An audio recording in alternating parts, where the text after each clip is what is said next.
एक ऐसी ही संपूर्ण जानकारी। 60 साल तक भारत में प्रतिबंधित रहा था नाथूराम का अंतिम भाषण कि आखिर उन्होंने गांधी को क्यों मारा। 30 जनवरी 1948 को नाथूराम ने महात्मा गांधी की गोली मारकर हत्या कर दी थी। लेकिन नाथूराम गोडसे इस घटना के बाद घटना स्थल से फरार नहीं हुआ, बल्कि उसने आत्मसमर्पण कर दिया। नाथूराम गोडसे समेत 17 अभियुक्तों को गांधी जी की हत्या के लिए मुकदमा चलाया गया। इस मुकदमे की सुनवाई के दरमियान न्यायमूर्ति खोसला ने नाथूराम से अपना वक्तव्य पढ़कर सुनाने को कहा, जिसे न्यायमूर्ति ने स्वीकार कर लिया। हालांकि सरकार ने नाथूराम से इस वक्तव्य पर प्रतिबंध लगा दिया था, लेकिन नाथूराम के छोटे भाई और गांधी जी की हत्या के सहयोगी गोपाल गोडसे ने 60 साल की लंबी कानूनी लड़ाई लड़ने के बाद सुप्रीम कोर्ट में विजय प्राप्त की और नाथूराम का वक्तव्य प्रकाशित किया गया। नाथूराम गोडसे ने गांधी हत्या के पक्ष में अपनी 150 दलीलें न्यायालय के समक्ष प्रस्तुत की। तो दोस्तों, आज हम आपको दिखाने जा रहे हैं उसी वक्तव्य से कुछ मुख्य अंश। नाथूराम का विचार था कि गांधी जी की अहिंसा हिंदुओं को कायर बना देगी। कानपुर में गणेश शंकर विद्यार्थी को मुसलमानों ने निर्दयता से मार दिया था। महात्मा गांधी भी हिंदुओं से गणेश शंकर विद्यार्थी की तरह अहिंसा के मार्ग पर चलना और बलिदान करने की बातें करते थे। नाथूराम गोडसे को भय था कि गांधी जी की अहिंसा वाली नीति हिंदुओं को कमजोर बना देगी और वो अपना अधिकार प्राप्त नहीं कर पाएंगे। 1919 को अमृतसर के जलियांवाला बाग में गोलीकांड के बाद से पूरे देश में ब्रिटिश हुकूमत के खिलाफ आक्रोश उफान हो गया था। भारतीय जनता इस नरसंहार के खलनायक जनरल डायर पर अभियोग चलाने की मंशा को लेकर गांधी जी के पास गई, लेकिन गांधी जी ने भारतवासियों की इस आग्रह को समर्थन न देने का साफ साफ कह दिया। महात्मा गांधी ने खिलाफत आंदोलन का समर्थन करके भारतीय राजनीति में सांप्रदायिकता का जहर घोल दिया। महात्मा गांधी खुद को मुसलमानों का हितैषी की तरह पेश करते थे। वो केरल के मोपला मुसलमानों द्वारा वहां के 1500 हिंदुओं को मारने और 2000 से अधिक हिंदुओं को मुसलमान बनाए जाने की घटना का विरोध तक नहीं कर सके।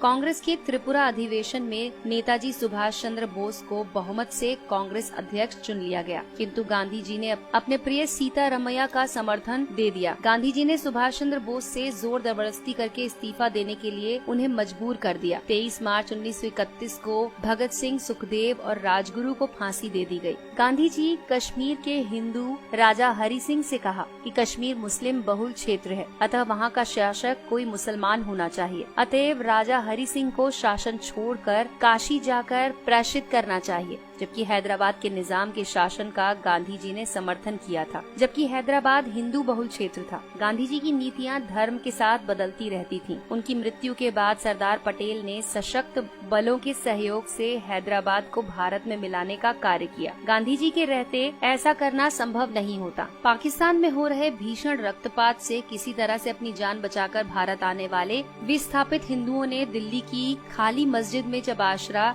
स्थायी रूप से लिया तो मुसलमानों ने मस्जिद में रहने वाले हिंदुओं का विरोध किया, जिसके आगे गांधी जी नतमस्तक हो गए और गांधी जी ने उन विस्थापित हिंदुओं को, जिनमें बूढ़े, स्त्रियां और बालक अधिक थे, मस्जिदों से खदेड़ दिया। बाहर ठिठुरते सर्दियों में रात बिताने पर उन्हें मजबूर किया गया। महात्मा गांधी ने दिल्ली में स्थित मंदिर में अपनी प्रार्थना सभा के दौरान नमाज पढ़ी, जिसका मंदिर के पुजारी से लेकर तमाम हिंदुओं ने विरोध किया, लेकिन गांधी जी ने इस विरोध को दरकिनार कर दिया। महात्मा गांधी एक बार भी किसी मस्जिद में जाकर गीता का पाठ नहीं कर सके। लाहौर कांग्रेस में वल्लभ भाई पटेल का बहुमत से विजय प्राप्त कर गए, किंतु गांधी जी अपनी जिद के कारण ये पद जवाहरलाल नेहरू को दे गए। गांधी जी अपनी मांग को मनवाने के लिए अनशन, धरना, रूठना, किसी से बात न करने जैसी युक्तियों को अपनाकर अपना काम निकलवाने में माहिर थे। इसके लिए वो नीति अनीति का लेश मात्र भी विचार नहीं करते थे। 14 जून 1947 को दिल्ली में आयोजित अखिल भारतीय कांग्रेस समिति की बैठक में भारत विभाजन का प्रस्ताव अस्वीकृत होने वाला था, लेकिन गांधी जी ने वहां पहुंचकर प्रस्ताव का समर्थन रखा। ये भी तब जबकि गांधी जी ने स्वयं ही ये कहा था कि देश का विभाजन उनकी लाश पर होगा। न सिर्फ देश का विभाजन हुआ,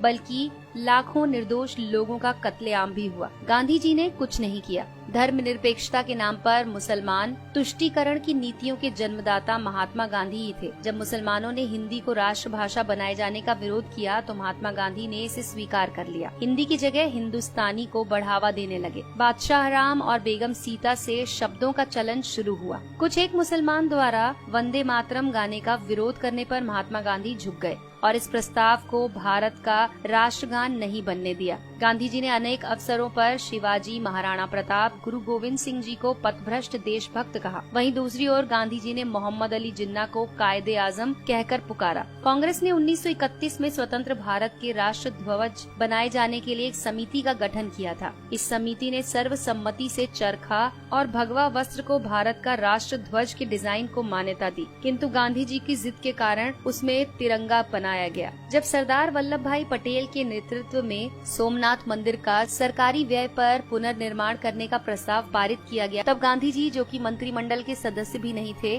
सोमनाथ मंदिर पर सरकारी व्यय के प्रस्ताव को निरस्त कर दिया और 13 जनवरी 1948 को आमरण अनशन के माध्यम से सरकार पर दिल्ली की मस्जिदों का सरकारी खर्च से पुनर्निर्माण करने का दबाव डालने लगे। भारत को स्वतंत्रता के बाद पाकिस्तान को एक समझौते के तहत 75 करोड़ रुपए देने थे। भारत ने 20 करोड़ रुपए दे भी दिए थे, लेकिन इसी बीच 22 अक्टूबर 1947 को पाकिस्तान ने कश्मीर पर आक्रमण कर दिया। केंद्रीय मंत्रिमंडल ने आक्रमण से क्षुब्ध होकर 55 करोड़ की राशि न देने का निर्णय ले लिया था, जिसका महात्मा गांधी ने विरोध किया और आमरण अनशन शुरू कर दिया, जिसके परिणाम स्वरूप 55 करोड़ की राशि भारत ने पाकिस्तान को दी। महात्मा गांधी भारत के नहीं अपितु पाकिस्तान के राष्ट्रपिता थे, जो हर एक कदम पर पाकिस्तान के पक्ष में खड़े रहे, फिर चाहे पाकिस्तान की मांग जायज हो या नाजायज। गांधी जी ने कदाचित इसकी परवाह नहीं की। तो दोस्तों, इन घटनाओं को देश विरोधी मानते हुए नाथूराम गोडसे ने महात्मा गांधी की हत्या को न्यायोचित ठहराने का प्रयास किया। नाथूराम ने न्यायालय में स्वीकार किया कि महात्मा गांधी बहुत बड़े देशभक्त थे। उन्होंने निस्वार्थ भाव से देश सेवा की। मैं उनका बहुत आदर करता हूँ, लेकिन किसी भी देशभक्त को देश के टुकड़े करने के एक संप्रदाय के साथ पक्षपात करने की अनुमति नहीं दे सकता हूँ। गांधी जी की हत्या के सिवाय मेरे पास कोई दूसरा उपाय नहीं था। तो दोस्तों, अगर आपको ये जानकारी पसंद आई हो तो इस वीडियो को लाइक कीजिए और अपने दोस्तों के साथ शेयर कीजिए। दोस्तों, आपको हमारी ये वीडियो कैसी लगी हमें कमेंट सेक्शन में जरूर लिखकर बताएं।